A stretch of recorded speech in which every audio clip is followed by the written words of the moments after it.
காவியமே காகிதமாக மாறி அவன் கண்கள் பேசும் புதுமொழி கண்டு ரசித்து நின்றது.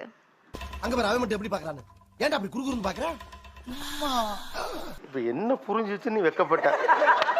மேகல மணிமேகல என்னடா வெக்கமா? என்னோட கண்ணு வந்து அவங்களுக்கு ஒரு காவியம் மாதிரி தெரியுது அப்படின்றாங்க. காவியம்னா என்னது? டேய் பெர்ஃபார்மன்ஸ் பண்ண வர்றா. பல்லு காவியம்னா ஒரு எப்படி சொல்றது, அது ஒரு வந்து இப்ப நான் என்ன உங்களை சொல்றது? அந்த ஃபர்ஸ்ட் இருக்கிறார்ல ரெட் ஷர்ட், அவருக்கு சொல்லலாம். யார் இவரு? ஓகே. டேய் என்னடா பால் விளம்பரத்து வேற பசுமாடு மாதிரி பல்ல காமிச்சுட்டு இருக்கிற? மொழிகளால் பரிமாறும் முன் கண்களால் கதைத்து விட்டோம். எனக்கு நல்லா வரும் வேண்டாம். மொழிகளால் பரிமாறுவதற்கு முன் கண்களால் கதைத்து விட்டோம். புரிஞ்சிருச்சா தம்பி? எதையோ சாதிச்ச ஒரு சந்தோஷம் இவர் கண்ணுல எனக்கு தெரிஞ்சது. சித்திரம் எதற்கு உன் சிரிப்பு இருக்கும் பொழுது.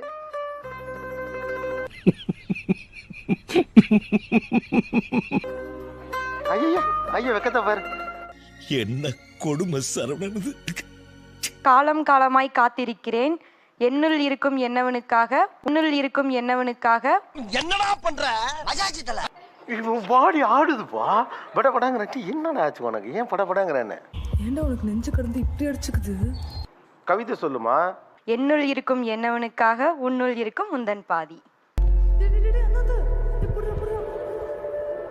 தண்ணி எடுத்துட்டு உன்னுள் பாதி அது தெரியுது. அதுலயே மாட்டிக்கிறேன். பொம்பளை புள்ளைய பார்த்து மயக்கம் போட்டு விடுடா. மானம் போதுடா, எந்திரடா எருமை. நீ வெட்கத்தில் சிரிக்கும் பொழுது உன் மீசையின் ஓரம் ஒரு பூ பூத்து விடுகிறது. ஐயோ எப்படி வளர்த்திருக்காங்க. ஒரு பூ பூத்து விடுகிறது. உண்மையாவே அப்படிதான் வெக்கவும் பண்றான். தம்பி அந்த பூவை கொடுங்க. நக்கல்யா அவனுக்கு. யோசிச்சு பாருங்களேன். ஆக்சுவலா ரொம்ப காலம் கொடுத்து வைக்கல. இதெல்லாம் ஆணுடைய வெட்கம்ங்கிறது ரொம்ப அழகானது. இனிக்கும் கற்கண்டும் இம்சையாகிவிட்டது நீ இமைக்கின்ற கண்கண்டு. எதுக்கு வந்தோன்றதையே மறந்துட்டு நஜ சமையல்காரனாவே மாறிட்டாங்க. நீ தூங்குவதை ரம்பை பார்த்திருப்பாளா என்று தெரியவில்லை. ஒருவேளை ரம்பை பார்த்திருந்தால் சொக்கி போயிருப்பாள். ரொம்ப யார் சார்?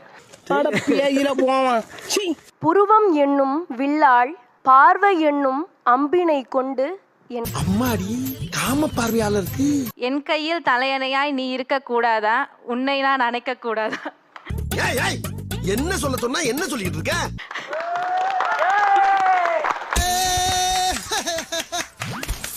உன் கை காப்பின் மீது கோபம் வருகிறது. நான் கோர்க்க வேண்டிய கையை அது உரசிக் கொண்டிருப்பதால். செக்கில ஆட்டின சுத்தமான உருட்டு. என் பார்வையிலிருந்து சற்று விலகியேறு கண்களை சிமிட்ட நாழியாகிறது. 1000 என் கண்பட நீ ஒருவன் மட்டும் தென்பட.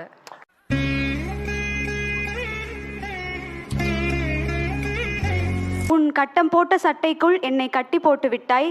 கட்டவிழ்க்கு எப்போது வருவாய்? நான் போறேன் எனக்கு வேணாம்.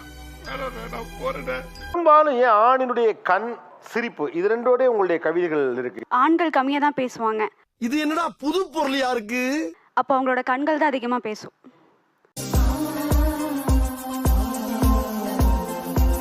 நமக்கு பிடிச்ச ஒரு ஆணா இருக்காங்கன்னா அதை நேரடியா அந்த கண்ணை வந்து பார்க்கவே முடியாது.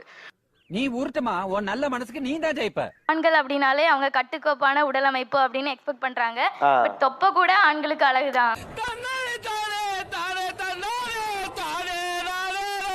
இவங்களே ஒருத்தர் சொல்லும் போது ஒவ்வொருத்தரோட புருவமும் ஒரு கதை மாதிரியே சொல்லுச்சு. என்னென்ன சொல்றான் பாருங்க. நண்பனிடம் நான் கை குலுக்கையில் ஐயோ நம்ம மைண்ட் அங்க போகுது.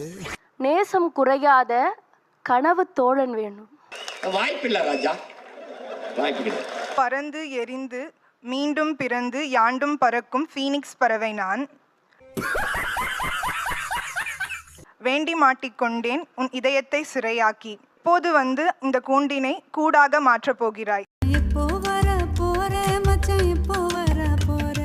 வேற்றவள் பதித்த முத்தங்கள் மறக்கிறேன். படுக்கையில் நிறைந்த நிர்வாணம் மறக்கிறேன். ஒரு விரல் மோதிர சுவடினில் முடியாமல் மோகம் தளர்ந்து தள்ளாடும் வயதில். ஏய் என்னடா இது வசனமே புரியல. வசனமாடா முக்கியம், படத்தை பாடுறா. உன் அன்பு கூண்டுக்குள் நான் இருக்க தயார் சுதந்திர பறவையாக. அதெல்லாம் நீ சொல்லக்கூடாது. ஏன் சொல்ற நீ?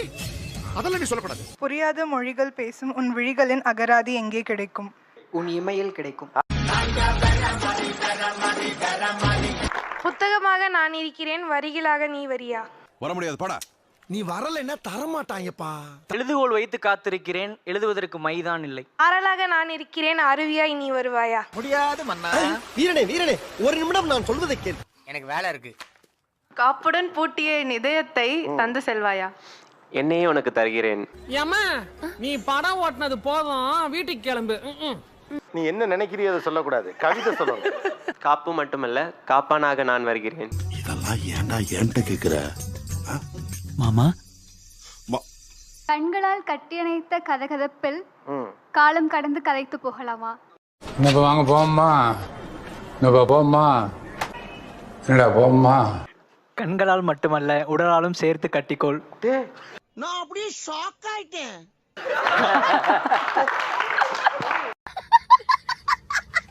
என் ரசனையின் விரிவாக்கத்திற்கு துண்டு பிரசுரம் ஆவாயா? ஐம்பெரும் காப்பியம் தாண்டி 6ஆம் காப்பியமாக மாறுவேன். என்னால முடியலடா. போ போ போ போடா. கேச்ச பாறையாக காத்திருக்கிறேன், காதல் என்னும் ஒளியோடு வருவாயா? இது சரிப்பட்டு வராது, இறங்கிட வேண்டியது. அவன் என்ன சொல்லுவான்? உளி மட்டுமல்ல கடப்பாறையாக வருவேன்மா. வீரண்டு. உன் பாத சுவடை மட்டும் நான் தொடர நினைக்கிறேன், பின்தொடர நினைக்கிறேன், யார் பிழை? தெரியாது. இந்த விளையாட்டெல்லாம் என்னிட்ட வச்சுக்காத. தெரியாது தெரியாது தெரியாது. யார் பிழைன்னு கேக்குறாங்க. நம் இருவரை சேர்த்த இந்த நீயா நானாவின் பிழை.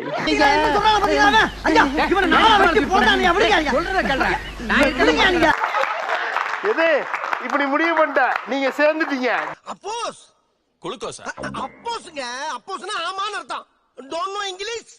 நிலா ஒன்று சொன்னாப்ல, பின்னால் அந்த தம்பி ஒன்று சொன்னாப்ல. இது மூணுல எது அழகா இருந்துச்சு உங்களுக்கு? கொரியன் பாய்.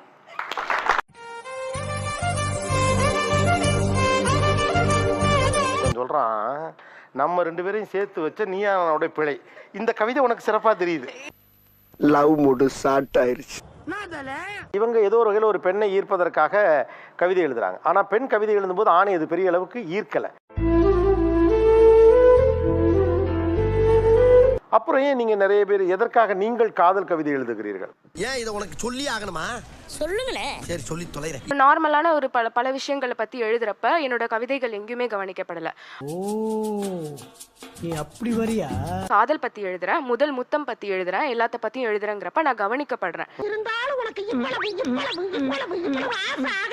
இப்படிலாம் எழுதுனா ரொம்ப போல்டா இருக்கு, நீ போல்டா எழுதுற அப்படின்னு சொல்றப்ப அந்த இடத்துல நான் கவனிக்கப்படுறேன். ஆனா என்ன பிரயோஜனம்? அம்மன் ஜல்லிக்கு பிரயோஜனம் இல்லடா. அதெல்லாம் உனக்கு ஒண்ணும் தெரியாது.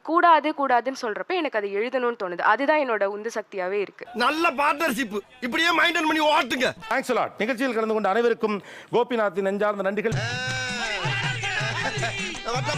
அடுத்த பஞ்சாயத்துல மீட் பண்ணுவோம்.